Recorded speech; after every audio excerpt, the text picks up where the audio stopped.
Okay, in this video, we're discussing the problem of displacement, which is a familiar problem. You've had many conversations about this. This is the discussion about, is AI going to take my job? And so the context here is we're examining the ways that algorithms are in our lives. And one way that they're in our lives, in our society, is that they collaborate with us. All right, so let's approach this problem by thinking about the familiar 6-question framework that we're going to use to analyze it. Okay, so think about different categories of tasks that we have. So one way to categorize tasks is maybe we have physical work tasks, we have intellectual work tasks, we have warfare, we have governance, and just daily, mundane, everyday kind of stuff. All right, so in all those areas, the tasks that we have in all of those areas, algorithms in some ways already collaborate with us in a lot of those tasks. Okay, so the question is, inevitably, algorithms are going to become so good at collaborating with us on at least some of those tasks that they just don't need us at all. So what happens then? Is that a good thing? Is that a bad thing? Is it neither good or bad? Well, that is a rich and interesting question, and like all rich and interesting questions, the answer is the same, is it depends. And in my view, it depends on a couple of things here.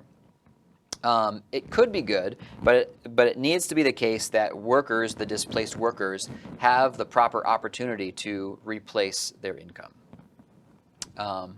If they don't, it's just a bad thing. And the second is that these algorithms, they're taking away our tasks. And maybe we're happy that some of these tasks are being taken away, but it could be that some of these tasks are actually good for us to have to do, even if we don't like doing them. So there's another video that focuses on the second problem there. This video focuses on that first problem, the problem of displacement. Okay, so what is familiar here? Well, all through human civilization, we have many, many, many, many, many examples, as many as you want, of a certain economic way of life, jobs that people depend on being disrupted by technology. Okay, so for most of human civilization, everybody, you see here, basically worked on a farm. This was everybody's job. And fast forward a few hundred years, and all of a sudden, we have very, very, very few farmers, because technology has changed how many farmers that we actually need. And now people, work in organizations, mostly. Okay, so this story replays itself over and over again. I also mentioned here, I'm realizing that not a lot of people know about what a Luddite is. They might have heard the word. You can say someone's a Luddite if they're just not wanting to embrace some new technology. Like you can say this person's a Luddite because they still have a flip phone or something. The word comes from somebody's last name. So this person, Ned Ludd, there was this economic anxiety. I told you that this happens over and over again. So one time this economic anxiety happened in one context was 19th century England, textile workers, people's livelihoods, economic livelihoods were built on being, working in the textile industry. And along came automation, and the textile factory said, oh, thank you for your service, we don't need you anymore. And that made people upset. And so, there was this person would lead people to go around and destroy these factories as a statement that, hey, we're human, we're here to stay. You need us, or you should want us. We don't want these new machines that are taking away our jobs. So again, old story about this anxiety. Now, when thinking about it, we have to think about two kinds of stories, and as I was just kind of alluding to. One is thinking about this from the personal perspective of the displaced workers. Okay, so thinking about those people that were destroying factories. Hopefully, it doesn't come to that ever. But being displaced in your work is very painful. First of all, painful just emotionally. When someone says we don't need you anymore, and that was your career. That's like, part of your identity or something, and that could be a painful thing. But also financially, right? This is how you supported yourself and your family, and now you're not sure how you're going to do that, and so there's real pain there that we need to think about. The other story, though, is a macroeconomic story. So if we back out a little bit and think about how this is working for the GDP, so these technological changes that take away jobs, inevitably they produce more jobs than they took away. So and oftentimes those new jobs are better jobs, more interesting jobs. So one of my favorite examples is the accounting industry in like the 1980s, when Microsoft was rolling out its Office products, Word and Excel. So Excel in particular had the accounting industry pretty worried, because a lot of accounting jobs at that time were, when this number changes, you have to erase all the other numbers and then write new ones in, recalculate and then write new ones in. And Microsoft Excel, of course, can do that automatically for you, right? You change this number and it automatically updates all these other numbers. And so, a lot of people did that for work, and they thought, oh no, what am I going to do? They don't need me anymore. Excel is now going to do this. Well, accounting, the accounting industry, as you might know, is not dead. And the reason is because Excel, yes, it took a lot of those jobs from people. But it gave them opportunity to do other things that they weren't able to do before, because they were busy rewriting and recalculating numbers. So, if you know much about accounting, a lot of accounting jobs are very cerebral, very intellectual, like calculating risk, auditing organizations. And they can do that because Excel is there, and now they don't need to hire people to erase numbers and rewrite them. Now Excel can do all that, and so now the accountants can do things that are more interesting. Okay, so this is an example of a good story of how a technology that was initially made us nervous, or made some people nervous, is actually overall definitely a good thing, even if there was some personal pain at that particular time associated with it. Okay, so I'm giving you a cheerful story, except for the Luddite thing, but mostly this is a cheerful macroeconomic story. So is this going to be the case again? That is to say, is there a freak out? Then it's okay, and maybe even better than it was before. Should we expect that same story again? Okay, well, history, if we look back at those examples, history allows us to hope that that's true. I still think there's a possibility that that's true. But if we think critically about it, there's enough important differences between AI technologies and other kind of technologies that we cannot be confident that it will be true. That is to say, this could easily still go very, very poorly. So let's think about the differences between old and new technologies. Okay, so first of all, we've never seen a technology work so rapidly. So, one example that a lot of people give when thinking about hey, don't worry, don't panic, think about the horse and buggy and the automobile. Okay, well, let's think about that. So, maybe around 1890, automobiles were real and they got sold to people, but they were not mass produced. And so only the very wealthy had automobiles at their disposal. And by 1900, that was still basically true, at least in the US. That's how people got around, was by horse and buggy. And that's how goods were moved throughout the economy, was horse and buggies and that sort of thing.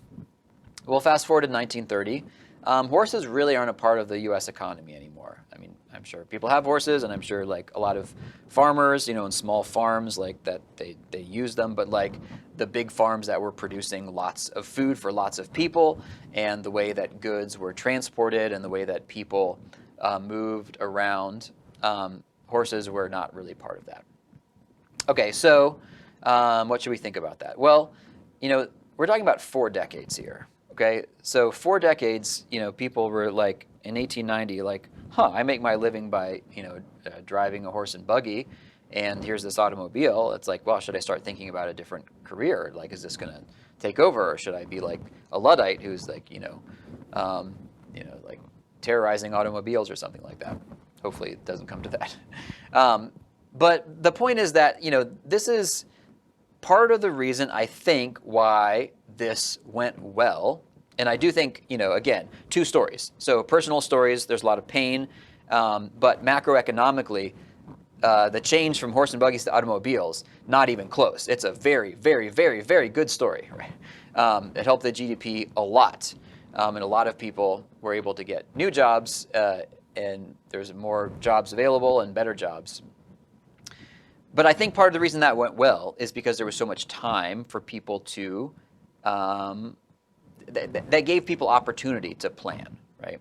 So AI doesn't measure in decades. It measures in years and months. And as things continue to accelerate, I don't think we're going to be measuring things in years very soon. I think we'll be measuring things in months and weeks. So that lack of time period, I think, is problematic. Also problematic, and this is another difference, is that a technology, when there's a technological advancement, usually it is disrupting a particular kind of industry, right? Automobiles, horse and buggy industry, they've got to do something else. Well, AI is disrupting every industry. Like, there is no industry that's untouched.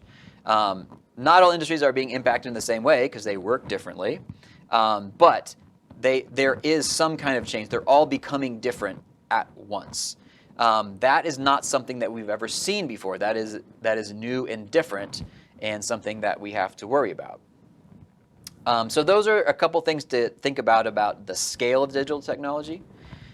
As far as the capabilities of digital technology, I think there's another major difference. So the story of technology is like, we have a technology, it takes away jobs, it creates new ones, and now people do those new jobs. Well, even if they have time to train for those new jobs, AI is a fundamentally different kind of technology, because not only is it going to take jobs, but yes, it's going to create new jobs, but it might also take the new jobs that it's creating, okay? No technology has been able to do that before, but AI could actually do that. Right? Now there's a new task, but oh, by the way, AI, am better at doing this new task, so I don't need you humans. That is also something that I don't think we've really experienced, and we have to wait and see how it goes. So what ethical values are relevant here? Well, certainly happiness is the big one, right? When we're talking about people being displaced, there's anger, a lot of times there's fear, a lot of times there's sadness, and those are all enemies of happiness, when you can't support yourself and your family. There could also be a fairness concern, right? So when there's particular groups whose industries are impacted more, that could easily be a fairness kind of concern as well. So what happens? What are your options if you're a displaced worker? AI comes and takes your job, and your services are no longer needed. Well, there's maybe you can think of 4 possibilities. So one thing is that you just find another job that doesn't require you to do any kind of training or education for. Just, you're doing this on Monday, and you lost your job on Tuesday, and then Wednesday you start doing this other job, right? So that's a possibility. Another possibility is that you lose your job and you say, okay, I've got to think big about this. I see the future. Now AI is creating this new industry, and so I want to be part of that. And so I'm going to go back to school and get a master's degree and train for this new job. That's also something that happens a lot. A third possibility is, I want to talk about this more in the next couple of slides because I think it's really interesting, is finding a job in the care economy. So maybe you weren't in the care economy, maybe you were working in an Amazon warehouse or driving a truck or something like that. But maybe you now, like, you say, okay, that phase of my life is over. I'm going to transition to a job as like a teacher or teacher's aide, or I'm going to be a nurse, or I'm going to advocate for people in prison, or I'm going to mentor at-risk youth, or I'm going to be a social worker. So those jobs are like, fundamentally involve interacting with and somehow like nurturing other human beings, right? That might be a possibility. And a fourth possibility is that you just retire. And I don't mean retire like, to retire to a cardboard box. I mean retire with financial security. So those are some options. What about options 1 and 2? Finding another job that doesn't require reskilling or just like retraining for a new job? Well, unfortunately, we just don't have enough information to know how realistic those possibilities are. I really, really hope that they are realistic, but we just don't know. There are still economists that are pretty skeptical that there are going to be, a lot of jobs available. And so, these concerns that things are moving too fast and people don't have time to retrain and AI creates new jobs, but then AI itself does those new jobs. Those are real concerns. It's not inevitable that that's going to happen. I'm just saying we don't know enough yet. So that leaves us with, I want to focus on possibilities 3 and 4 because I just don't know how to talk about possibilities 1 and 2 in any more depth. But possibilities 3 and 4, I want to take them up together because they both involve getting along in life with less earning from your job. Okay, so they have that in common. So we can kind of treat 3 and 4 together. What about the care economy? Why don't we have more nurses? Why don't we have more social workers? Well, it's not because we don't need them. We do need them. We need a lot of them. We need as many as we can get, right?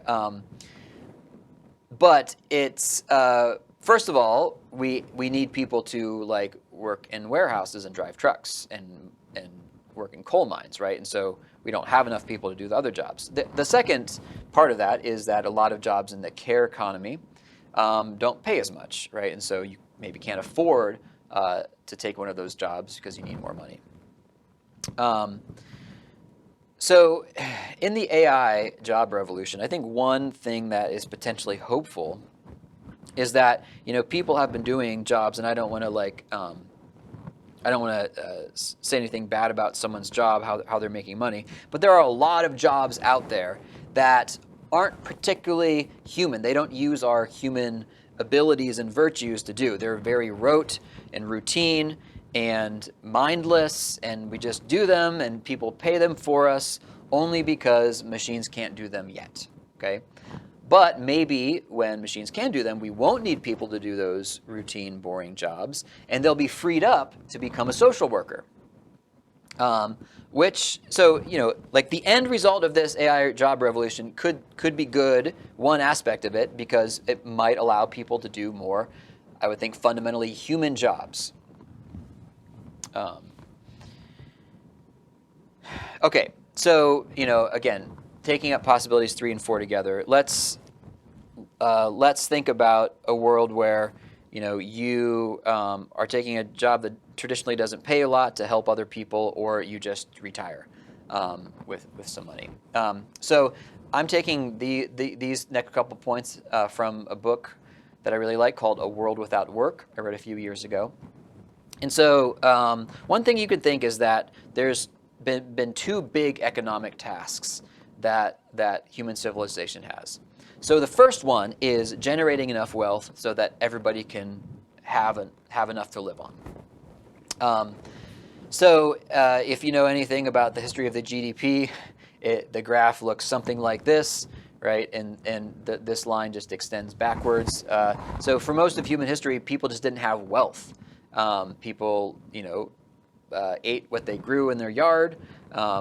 They got milk from their cow or something. There wasn't like wealth creation. It was just people doing what they could do to get by. That's how the vast majority of people lived.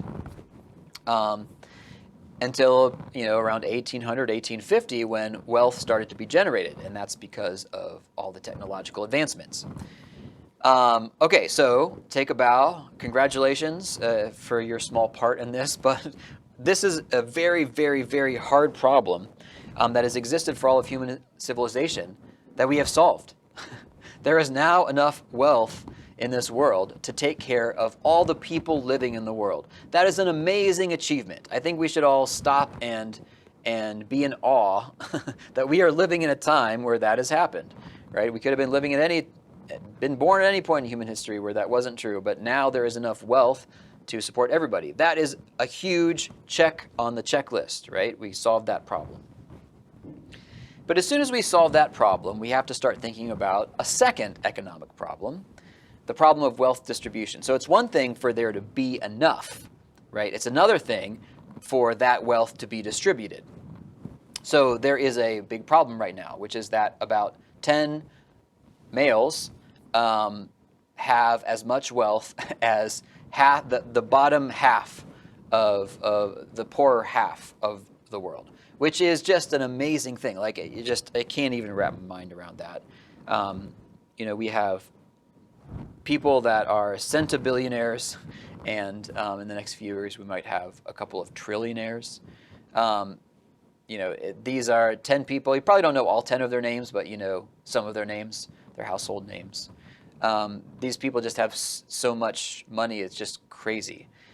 So how do we redistribute it? Well, that is not an easy question. There's not like a magic way, like that, just like a magic wand that comes down and just poofs out Elon Musk's money into the air, and everybody picks it up or something. That it doesn't work like that. So it's difficult to figure out how it's going to be properly redistributed. So I'm not saying it's easy, but what I am saying is that compared to the first problem of generating enough wealth for everybody, this is a billion times easier, right? The first problem was very, very, very, very, very hard. This problem is solvable. The money is there. We just have to figure out how we can organize society so that it's fairly distributed, so that people, there's a lot of people who don't have any of the pie, but there is a way to organize society with some political will where everybody can get some. So there are multiple ways to do this. There are economic experiments. You might have heard of universal basic income. Economists are running experiments right now on UBI to find out if it works. I'm not an economist. I'm not in a position to say whether we should be hopeful about this. I've heard some good things about it. I've heard some not so good things about it. So it's hard to know. But my point is that there are ways to do this, and it is a solvable problem. The first problem took us several millennia to solve. This one can be solved in like a few years, okay? So these have been some thoughts about, I know you know about the problem of displacement, but hopefully these are some thoughts to get you thinking differently and more deeply about it.